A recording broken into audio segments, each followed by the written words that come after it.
Happy Halloween to everybody out there. Today we are taking a look at the scariest players to roster in fantasy football. Welcome to another episode of the Football Guys Fantasy Football Show. I'm Alfredo Brown, my normal co-host here. Not looking too normal today. My co-host Indiana Jones. Welcome, Dave Kluge. And then we've got our special guest here. Are you coming from the future, the past? Which direction are you traveling, Joey Wright?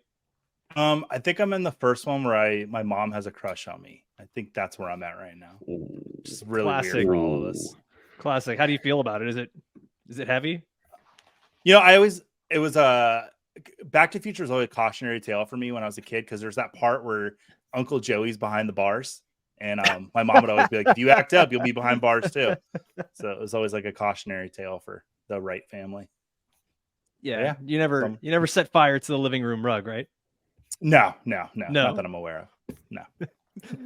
All right. Well, today we are going to be talking, by the way, if you're listening to this in the audio version of the show, head on over to YouTube and watch this. We're dressed up in our Halloween costumes today. We've got Dave as Indiana Jones, Joey as Marty McFly. I am dressed as Daniel LaRusso, the Karate Kid. And guys, I love that we did a little 80s icon theme today. I know. Phenomenal. And we planned it out so far in advance too. Yeah, that's the best part. Yeah, I'm glad we have conflicting reports here. All right, so today we're talking about the scariest players in fantasy football. We're going to start from least scary, not so scary, to kind of scary, to the absolute scariest players right now in fantasy football. So let's start at the bottom at tier 3, player number 14. We're taking a look at T. Higgins. Right now, it's actually scarier than we think. Wide receiver 60 in points per game, only one game as a top 36 fantasy wide receiver, 4 games outside of the top 75 wide receivers in fantasy. However, none of us are really that worried about him. Joey, is this kind of the Joe Burrow effect here for T. Higgins? Yeah, I mean, I think this is all a product of the easing in of Joe Burrow.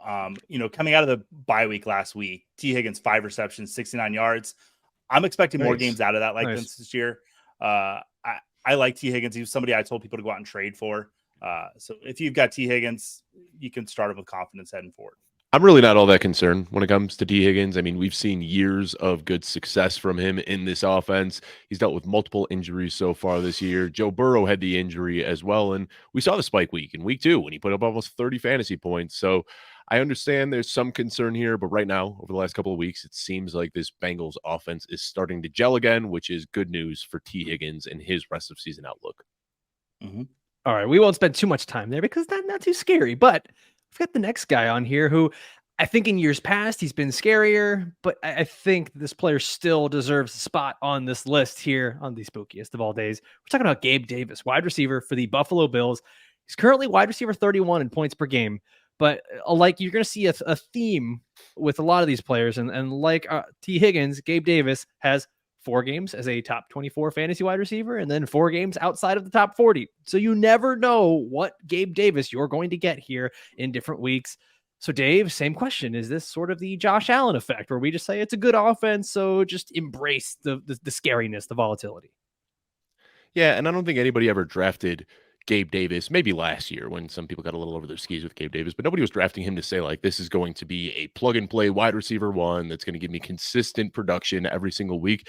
You're drafting Gabe Davis because you know he can score a 90-yard touchdown at any given time, and that's why you're holding on to him. We haven't seen a lot of the big plays so far this year, but we have seen his target share rise a little bit, which is a promising sign. So I think the big plays are going to come. Josh Allen looks like his old self. Gabe Davis is still getting open deep. I think it's only a matter of time before we see some of these boom games start to come in from Gabe Davis. Joey, anything you want to add there on Gabe Davis? I think Dave nailed it. The reason that I'm not fearful for him is because the draft capital. Last year, he was being drafted, and people were depending on him as a wide receiver too. This year, wide receiver 3 flex, and that's exactly what we're getting from him. He's a boom bust wide receiver. This is what Gabe Davis does. Was it 5 out of 8 games this year, double-digit fantasy points? You're going to love the boom bust, the boom weeks a lot more than the busts, but you got to kind of roll with it. But in a wide receiver 3 spot or a flex spot, it's not bad at all. Not worried. All right. So we've started out here with the not so scary. And I think we're going to keep on this trend here. Maybe we're disappointing the people that are tuning in. They wanted fear. They wanted the screams. It's going to get ugly. Good job, Dave. Ooh, I shuddered a little bit, Kluge. You got me there. At number 12 here, we've got DJ Moore, wide receiver for the Chicago Bears. This one's an interesting one. And Dave, you are at least worried about DJ Moore. No shocker there. But right now, DJ Moore, wide receiver 11 in points per game. Why is he even on this list if he's considered a top 12 wide receiver in points per game for fantasy? Well, 53% of his points came from just 2 games where he was the wide receiver 5 and wide receiver 2. He's been outside the top 24 in 5 of 8 weeks. Granted, there have been a lot of quarterback issues, but there's also just been a lot of issues offensively for Chicago. The bad times haven't been too bad. Double-digit points in 6 of 8 weeks so far. But Joey, you've got the most fear regarding DJ Moore. Dave has like no fear whatsoever. I'm kind of like lukewarm. Joey, you're terrified. I'm terrified. I don't know. Maybe I'm a little more lukewarm on him. I think no. That's not how this goes. We have to say that you're terrified. I'm terrified. There you go. Play into the theme. Thank you. No, I mean, I think we've seen an expected fall off from Justin Fields not being on the field in the last 3 weeks, but still in those 3 weeks, 11 PPR fantasy points. So it's not awful. I think once Fields comes back, they're kind of circling around week 10. That's what a lot of the injury experts have said. We already know he's not going to be on the field week 9. I think once Justin Fields returns, so does DJ Moore's upside. I am terrified, right? Yeah, I'm terrified, but not really that terrified.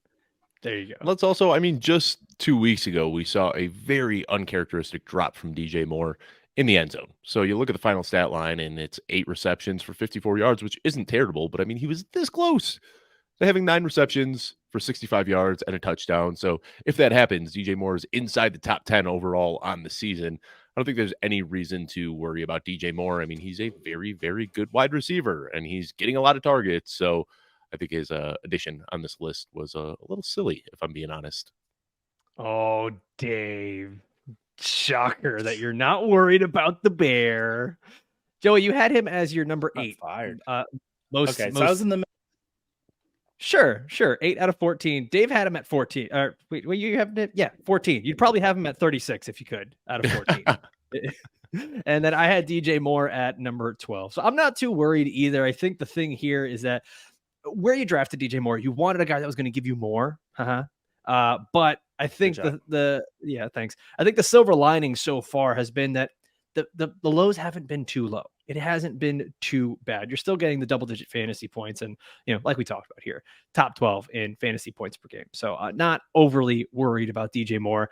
Let's move on to number 11 here. We're still in just the not so scary tier. Brian Robinson, running back for the Washington Commanders, and it doesn't seem like the public is overly worried about Brian Robinson, but I'm starting to think we should be a little scared of what's happening going forward with this Commanders backfield. Brian Robinson, running back 23 in points per game so far in the season. He's been extremely touchdown dependent for top 20 finishes. All of those included touchdowns. And then he's got 4 finishes outside the top 24. So this is another one where it's been a little lukewarm, but even the good hasn't been very good for Brian Robinson. He's averaging just 10.5 touches over the last 4 games. Overall touches, not just carries, but everything, including the receptions. There's just not a whole lot of upside there, especially without the receiving game. And now there's the added volume for Chris Rodriguez. Dave, I saw you kind of nodding along that we should be worried about Brian Robinson going forward. So what has you scared about Brian Robinson? Now, first of all, I think from his preseason ADP, Brian Robinson has been an amazing draft pick. Like if you drafted Brian Robinson in the 12th round of your draft, you're feeling very, very good about that. I think the expectations that we are a little bit disappointed about are expectations that we had kind of reimagined after week 2, because in week 1, he had 19 carries and 2 targets. In week 2, he had 18 carries and 3 targets. Like he looked like he was going to be a bona fide workhorse. And since then, we've seen that he's a little bit more game script dependent. If they've got the lead or if it's a really close game, that's when we see Brian Robinson get his touches. But in the blowout against Chicago, he had 6 carries. When they lost to the New York Giants a couple of weeks ago, he had 8 carries. So that's kind of the concerning thing is this Commanders offense. If they aren't in a close game, Brian Robinson does get phased out pretty quickly. So if you can kind of try to read the tea leaves and know when they're going to be close or when they're going to have a lead, I think Brian Robinson makes for a great RB2, but trying to guess that game script, as we saw, especially against Chicago in that Thursday night game. People were talking about him as a top 5, top 6 running back that week, and he completely face planted. So I think you just got to ride the hot hand here and know that he's going to be the lead back in most games, but every once in a while, you're going to get a dud from Robinson. Yeah, Dave, to kind of piggyback on that, you're 100% right. With how can you predict the game script in these games where he was supposed to have done well, or at least the Commanders were supposed to keep it close? They didn't. So Joey, is Brian Robinson, is he a guy that you're buying, selling, holding? Like where are your concerns with Brian Robinson? I think because of the draft capital, it's kind of a hold. If you can sell him, do so. And, he's on, it is a snap share there. So, I mean, it's a timeshare. I apologize. 49% of snap share at Brian Robinson. But when he's on the field, he's getting the ball 64% of the time that he's on the field. So it's like when the Commanders have him out there, they want to use him. They're just not putting him out there enough. And if you can use that to sell him, do that. But I think you're just kind of holding him because bye weeks are coming up and he can be a valuable bye week replacement. But that's kind of all I'm looking at him for right now. Yeah, that's the tough thing, right? Is with fantasy football, we often see with running backs buy into volume, right? Because volume is king at running back. And then what happens when that volume just goes away? Poof, vanishes. Get it? Ghost? Yeah, Halloween? Scary? Man. Gotcha. Crushing it. Crushing it. Let's go on over to number 10. This is a new situation, and it's still going. It's in the air right now. We don't know where this is going to go, but at number 10, we're taking a look at the Minnesota Vikings pass catchers, Justin Jefferson, Jordan Addison, TJ Hockenson. There are rumors that the Vikings might trade for a specific quarterback. I don't know, Jameis Winston, but we haven't seen any other corroborating reports. People that are Vikings fans or, well known in the industry, Paul Charchian, right, of Guillotine Leagues, big Vikings fan. He actually believes we're not going to see any type of trade for a quarterback with the Vikings, and that he believes that the team might actually just stick with Nick Mullins going forward at quarterback. So, Joey, I know that Jameis Winston would probably make things very exciting, but let's look let's look at worst case scenario here, though. Vikings are stuck with Nick Mullins or Jaron Hall rest of season. What are we doing with these high profile pass catchers?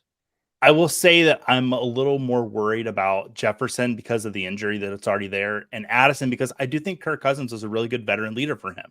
I think when you got a rookie coming in, that's always nice to pair with. So I'm a little more worried about those two. And I have TJ Hockenson. Anytime a backup quarterback comes in, I'm kind of like, well, the tight end's probably going to be all right because they're kind of like big safety blankets. And like, if I can have any big safety blanket, I kind of want TJ Hockenson. He's kind of my favorite one. The name's fun to say too.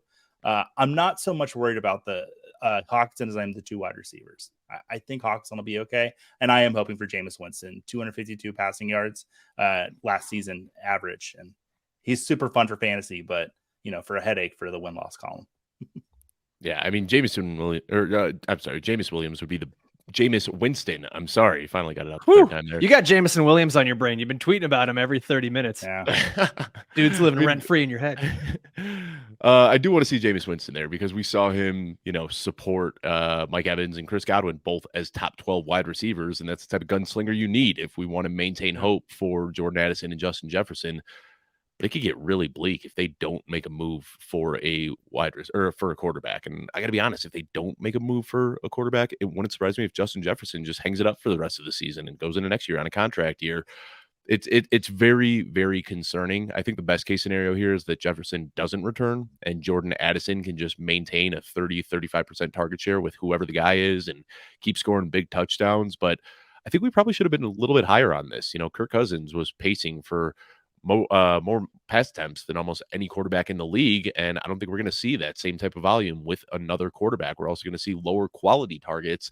I think I was probably the most scared of these Vikings pass catchers out of the group. I'm definitely starting to panic a little bit. False, sir. Your egregious claims. I was most panicked at number 9. Dave, you were at 11. Joey, least panicked at 12. But I think a lot of that just comes down to we don't know what the situation is. Like we really don't. And we're recording this Tuesday morning, Halloween. Maybe we get some news here before the trade deadline that the Vikings are going to be getting a quarterback.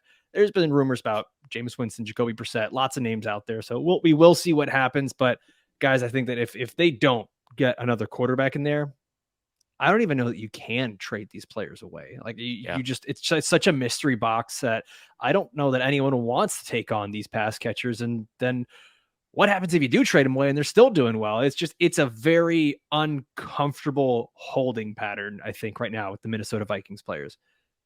Now let's move on. Perfect scenario to buy. Yeah. Oh, no, go for it. I know this is more of a redraft show, but in Dynasty, if you're kind of out, go grab Justin Jefferson if they don't bring anyone else in. It might be the best time that you can get him, the lowest price you can get him at. And he was already there too with the injury. So it's like now you've got the injury, you've got no quarterback. A dynasty manager who, was already considering selling Justin Jefferson might be out the door now. All right, let's move on to number 9 here, the last little grouping in our not so scary tier. And it's the Rams wide receivers, Cooper Kupp and Puka Nacua. Matthew Stafford has now been announced as day-to-day with a UCL sprain in his right thumb. This is the same injury that he's had before where he had to have surgery and miss time. Luckily, the reports are right now, no surgery. Sean McVay says the injury is not as bad as they thought. The Rams do have a bye week in week 10. So if, conventional wisdom here makes me think it's most likely we don't see Matthew Stafford this week. He gets the rest in week 10, and we see him back in week 11.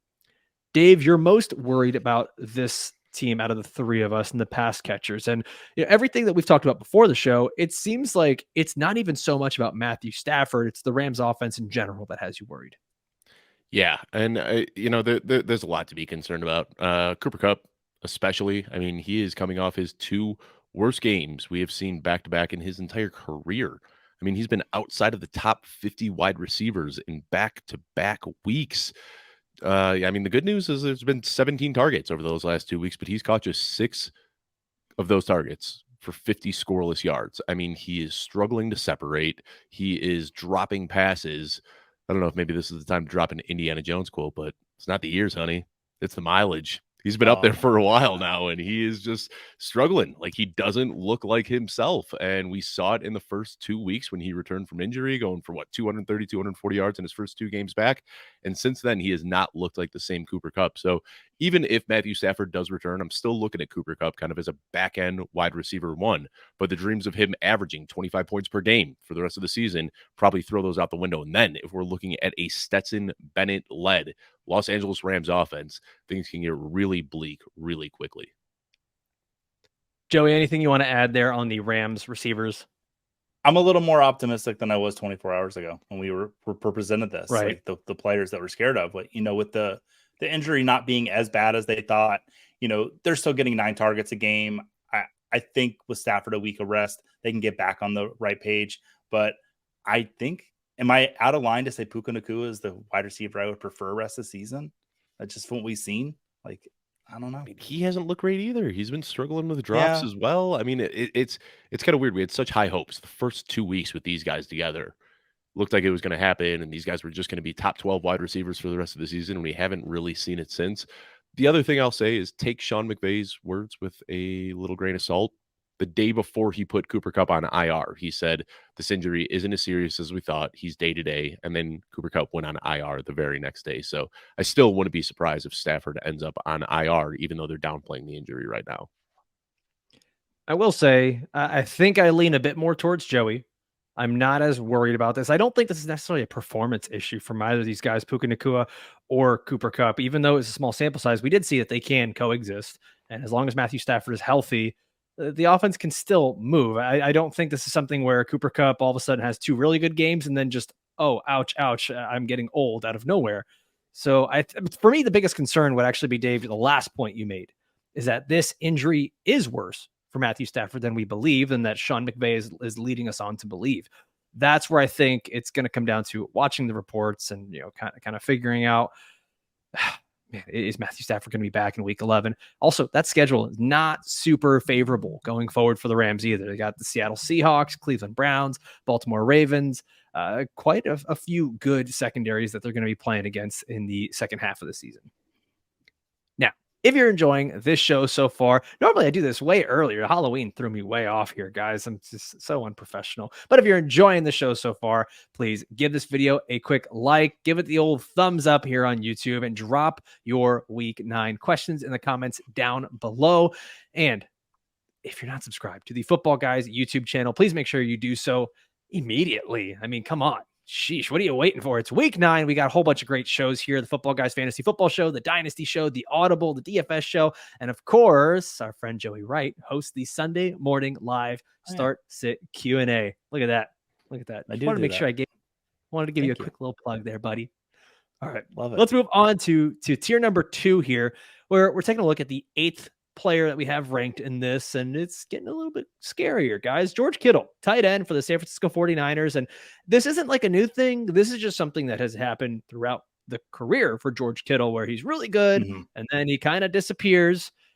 Tight end 6 in points per game this year. However, 4 games in the top 8 fantasy tight ends, 4 games outside of the top 24 tight ends, which for other positions outside of the top 24 is okay, that's startable. At tight end, it's really not. He's even got a couple games here with less than 2 PPR points. The highs are really high. The lows are really low. I mean, he's had 2 really good games his past couple weeks. Dave, is this a guy that you're trying to sell after 2 very productive games? Or I know that you tend to lean more into the high variance players and just say, accept your fate. It's fantasy football. That's how we go. I think George Kittle's variance, though, is a little bit more predictable. His production is predicated heavily on whether Deebo Samuel plays or not. When Deebo Samuel is in the lineup, George Kittle is almost used as an additional blocker and doesn't really see a lot of usage in the passing game. And then when Deebo Samuel is injured or inactive or limited or in his dreaded decoy Samuel role, that's when we see George Kittle blow up for these huge games. So now in the last 2 weeks, yeah, we're looking at 7 targets, 5 catches, and 78 yards 2 weeks ago, 11 targets, 9 catches, and 149 yards last week. And guess what? Deebo Samuel was out of both of those games. In his big 3 touchdown game, Deebo Samuel was heavily limited, dealing with that injury as well.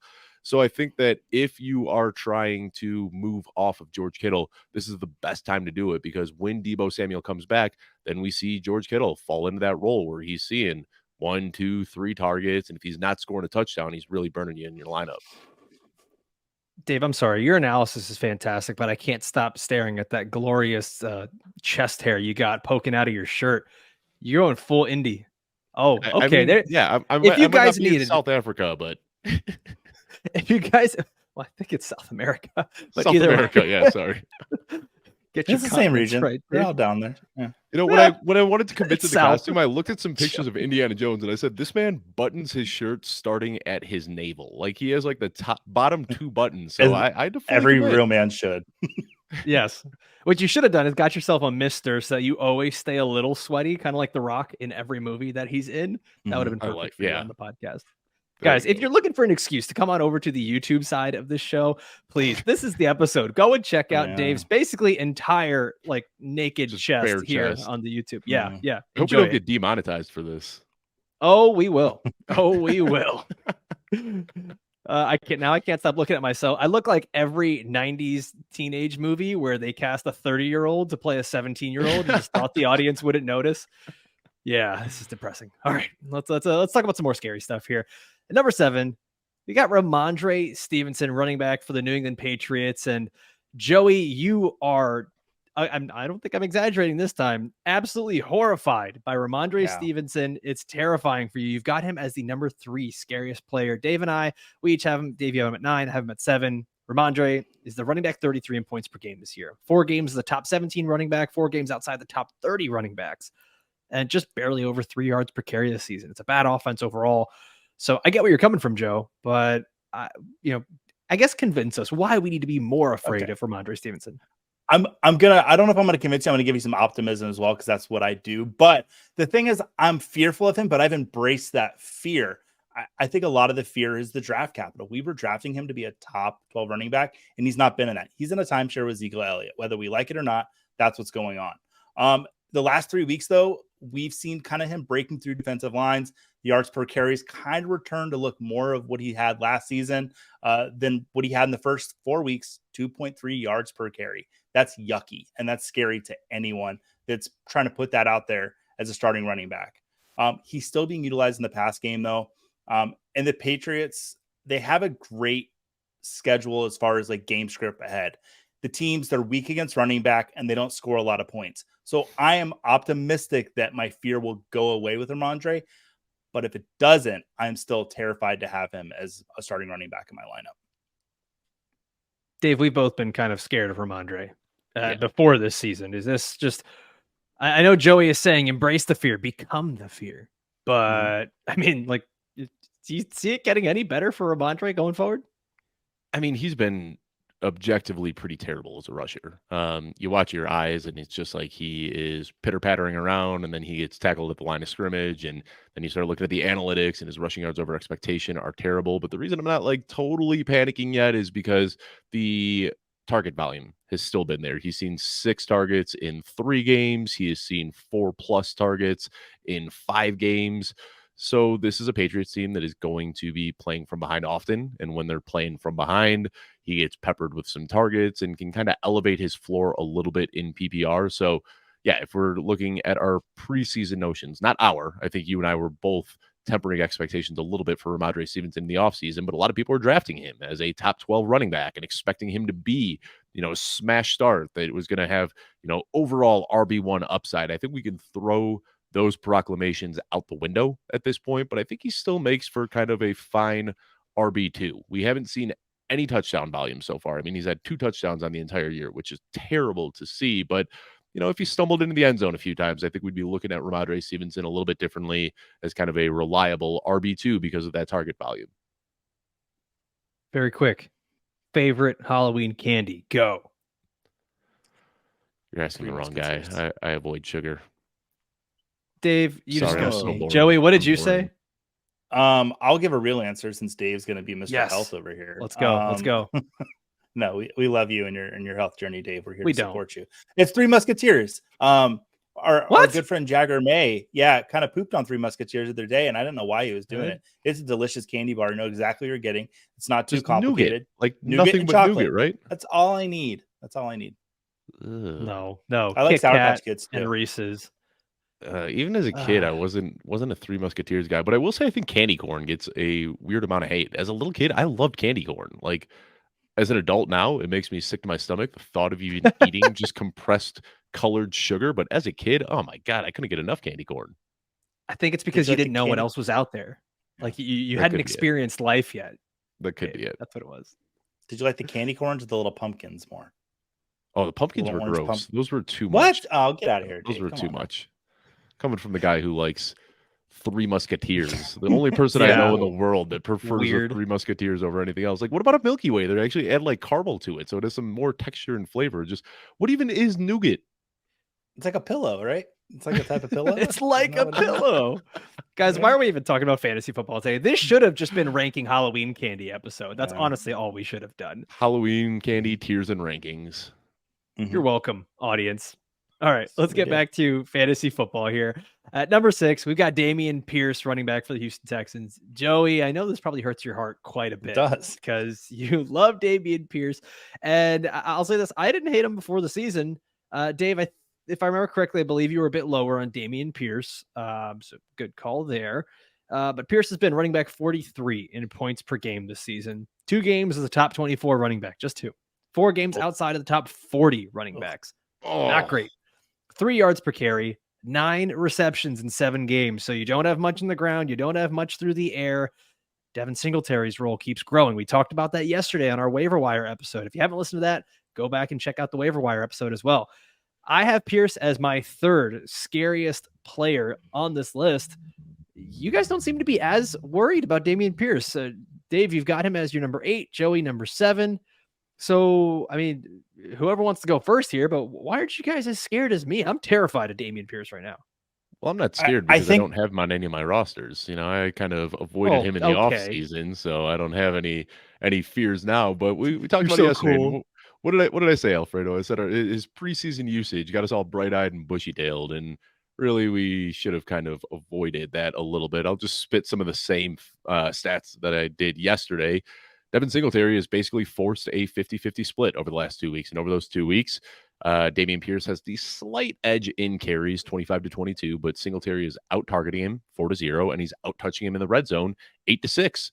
Dameon Pierce has been terrible. He has seen just about every single efficiency metric dip from last year, and Devin Singletary is basically just the better running back right now and playing him out of a job. So, yeah, I probably could have been a little bit more scared of Dameon Pierce, but we got some really spooky guys coming up that scare me even more. Joey, shine some positivity on this, please. Well, I'm someone that likes to play the matchups. So when I looked at the Texans' schedule to start the season, I did not like those running back matchups. So even though he is truly one of my favorite players in the league, I didn't draft a whole lot of them. I had him a lot in Dynasty, so I was forced to be out there starting them, and I've had some disappointing returns. But I was waiting for last week. Last week should have been his game against the Panthers, giving up the second most fantasy points this season to opposing running backs. 12 carries, 46 yards. Worst of all, 0 targets. This is someone last year that he was 5th in the league in broken tackles. Like, he is a very good running back. We're just not seeing it this year. And Alfredo, you were wanting me to shine some light on it. And as I was doing my research a little deeper on him this morning, I just got more and more pessimistic about him. He does have a couple good games coming up, though, that you can kind of lean into. But when we look at the playoffs, 2 matchups against the Titans and the Browns. Those are some of the most stout run defenses out there. It might be curtains for Dameon Pierce for this season. I'm much more down on him than I was even 24 hours ago. And these guys, Rhamondre Stevenson and Dameon Pierce, the last 2 guys we talked about, were both my running back starts of the week last week. Heading into week 8, I said, let's start both of these guys. And basically what it was is like the matchups are perfect. And if they can't figure it out in these games, Joey said it best, kind of curtains for these guys. I mean, you're still starting them because you probably don't have better options. I do prefer Rhamondre Stevenson over Dameon Pierce for the rest of the season because of that pass catching upside, but yeah, pretty bleak outlook for both of these guys. The only thing I'll say positively about Pierce is that he does play up to the matchups. Not this season as much, but last year, some of his best games were against some of the hardest running defenses out there. So he's so pretty. I'm just holding out hope. There we go. There we go. I love that. Yes, he plays up to his matchups. Not this year, but he does it. He totally does it. Okay, let's get to number 5 here as we're going to close out this second tier here. And it's Calvin Ridley, wide receiver for the Jacksonville Jaguars. And, the public doesn't seem as overly concerned with Calvin Ridley. And I find that kind of odd because this is a pretty scary situation. All 3 of us have him as a top 6, the scariest player here. Wide receiver 45 in points per game, 4 games outside the top 50 fantasy wide receivers. 4 outside the top 50. I'm going to repeat that again. Only 2 games as a top 24 wide receiver. And I believe in most places he was being drafted as a top 15 wide receiver. Since week 2, he's now fallen to 3rd on the team in target share behind Christian Kirk and Evan Ingram. And this is all without Zay Jones. So, guys, I don't know that it's going to get any better for Calvin Ridley. Are we still going to hold out hope?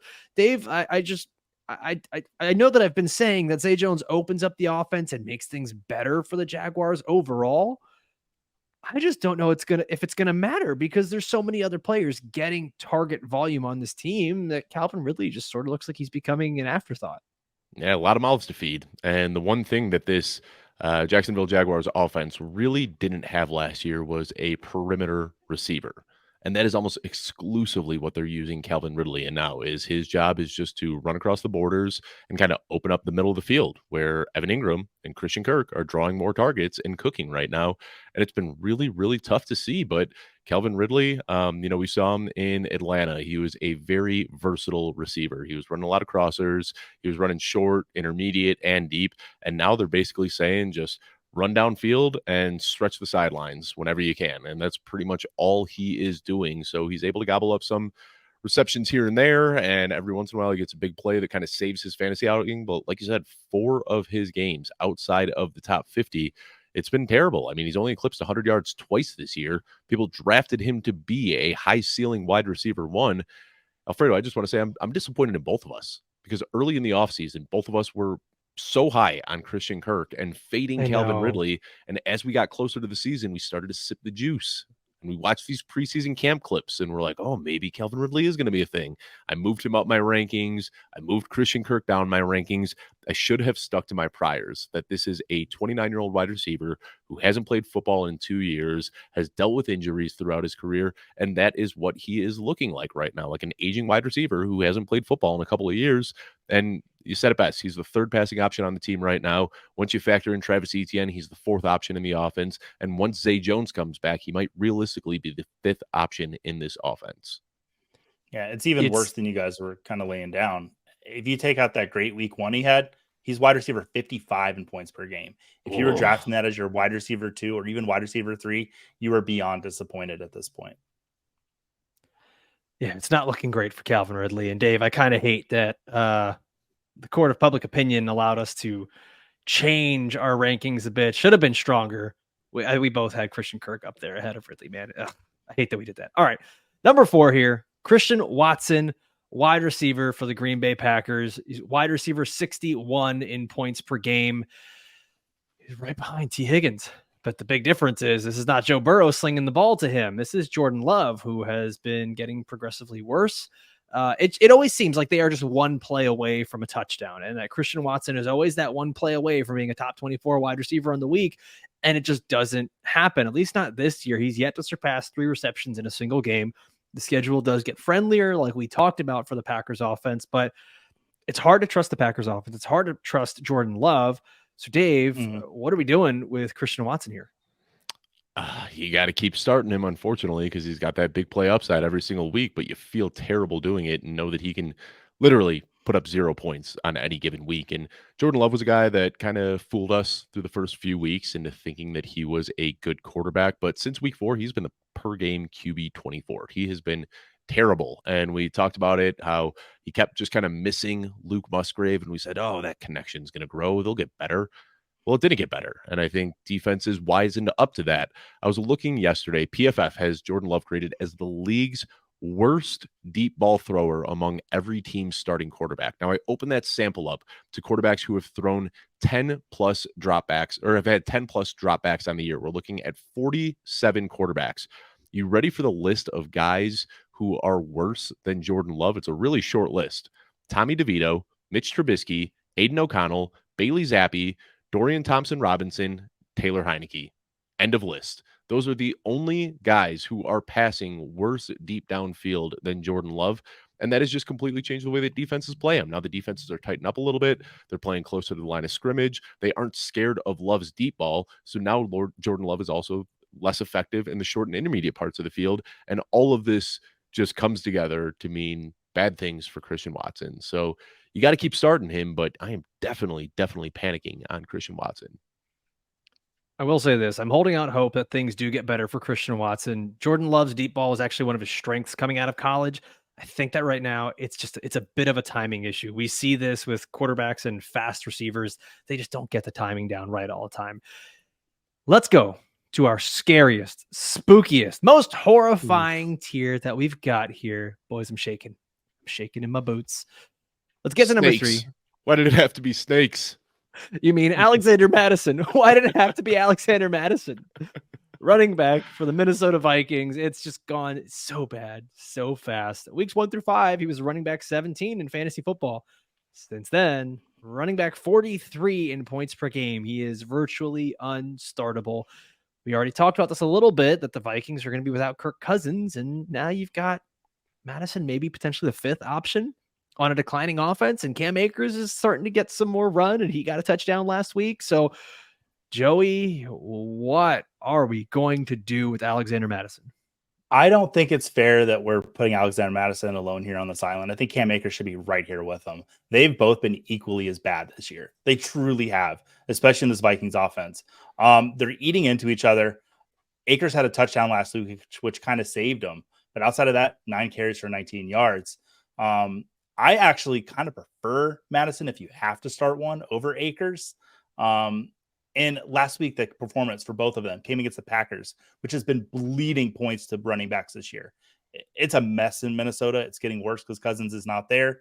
So they're not really worried about the pass anymore. It's a mess. And I don't want any part of Alexander Mattison or Cam Akers. Yeah, when you're saying if I have to choose between Mattison or Akers to start at running back, hopefully the only people that have to make that decision are the Minnesota Vikings. And there's not can you imagine the fantasy manager that got Alex Mattison and Cam Akers saying volume is king? Here we go. Sucks for them right now. All right, let's get to our nice number. Christmas. You won't have to watch any fantasy football. Let's get to our number 2 player here on rude. the list. That's really funny, though. Our number 2 player here, that is the most or second most scariest. I'm not as worried about him, but you guys seem to be much more worried about James Cook, running back for the Buffalo Bills. Joey, you've got him as your number 1 scariest player. Dave, you've got him as your number 2 scariest player. So Dave, talk to me. Is this about Leonard Fournette being there? Is this about the Bills having so many other pass catchers? Or is this just being worried about James Cook in general? Yes. To Good all answer. 3. Yes. I am worried about James Cook. I was worried before Leonard Fournette showed up there. And this is another guy where people were talking about him being, an RB1, that he was going to take a stranglehold on this run offense and get involvement in the passing game. And he's still been a pretty good running back, but he's seen his workload grow and his efficiency dip. Now, he still is a very efficient running back, but the workload hasn't really been there, and his lack of involvement in the red zone has been terrible. I mean, he is a low-end RB2 in per-game numbers right now, and that is not what you drafted him to be. And now I know a lot of people are going to look at Leonard Fournette and say, oh, Leonard Fournette's dusty. He sucks. He's he's not going to be able to impede on James Cook at all, but Leonard Fournette, his entire career, has been a high-value touch vacuum. He gets work at the goal line, and he gets work in the passing game. He's one of the best pass blockers in the league. He has shockingly soft hands. He's pretty decent in space. So, yeah, he might not be the best rusher, but he's going to take 3 to 4 targets per game. He's going to take almost all of the goal line work. And what does that leave for James Cook? Touches between the 20s. And those don't allow for a lot of fantasy points. So I'm looking at James Cook, unfortunately. We've seen him putting up back-end RB2 numbers. I think he's going to be, with Leonard Fournette in the picture, putting up more RB3, maybe even back-end RB3 numbers for the rest of the season. It is not looking good. We saw last week, James Cook actually had his highest snap share of the season. Now with Leonard Fournette coming in, though, everything gets really clouded.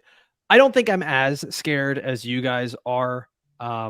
And I think because of the addition of Leonard Fournette, you're not really able to move on from James Cook. So I think it's another one of those situations where you kind of just have to keep starting the guy. And I think that's what makes these players so scary, is that you don't have any options. You can't do anything. You can't help yourself. You just have to start them and just hope for the best.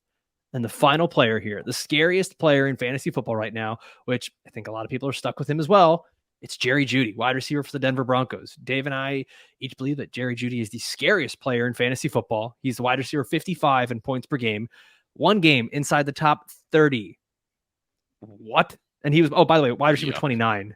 That game inside the top 30 was wide receiver 29. Not great. There's just been no boom games from him. There's trade rumors about that maybe that could be something good, but like we even see when wide receivers get traded, it's not an instant effect. It's going to take time. He's going to have to learn the playbook. He's going to have to get a rapport with that quarterback.